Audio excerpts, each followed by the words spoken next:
Day 27, Therese's Darkness. Yesterday, we focused on the world's darkness and the ways that we can help save the world through divine mercy. But perhaps we moved on too quickly from the world's darkness to the light of mercy. Perhaps we didn't stop long enough to get a good grasp on what the world's darkness is all about. Well, that's what we're going to do today. More specifically, we're going to reflect on the root of the world's darkness and how it affected Saint Therese. Of course, the root of the world's darkness is sin. But why is there sin? Going back to the beginning, back to day one, we learn that sin comes from a lack of trust in God's goodness, a lack of faith in God and His Word. So that's the deep root of the world's darkness. It's where people live as if God did not exist, as if there's no heaven, as if this world is all there is. Well, such an empty, faithless, cynical worldview dominated Saint Therese's 19th century France and helped make atheism and godlessness more popular than ever before.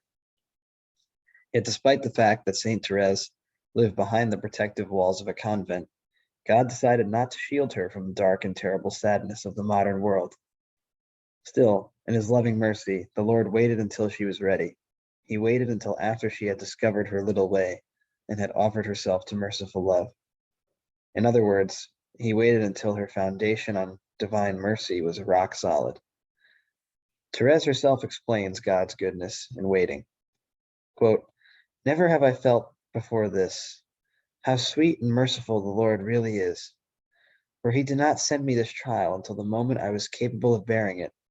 A little earlier, I believe it would have plunged me into a state of discouragement." End quote. Okay, but what specifically was this trial that the Lord sent to Therese? The saint herself describes it as follows. Quote, "I was enjoying such a living faith, such a clear faith, that the thought of heaven made up all my happiness, and I was unable to believe that there were really impious people who had no faith. I believed they were actually speaking against their own inner convictions when they denied the existence of heaven, that beautiful heaven where God Himself wanted to be their eternal reward. During those very joyful days of the Easter season, Jesus made me feel that there were really souls who have no faith, and who, through the abuse of grace, lost this precious treasure, the source of the only real and pure joys. He permitted my soul to be invaded by the thickest darkness, and that the thought of heaven, up until then so sweet to me, be no longer anything but the cause of struggle and torment." End quote. Clearly, Therese was dealing with a night of faith, a trial of faith. But the other key word of this trial is heaven, which is very interesting. After all, that cuts right to the heart of the little way, which is really all about heaven. I mean, as a way, it goes somewhere. But where? To heaven. Indeed, the goal of Therese's way is heaven.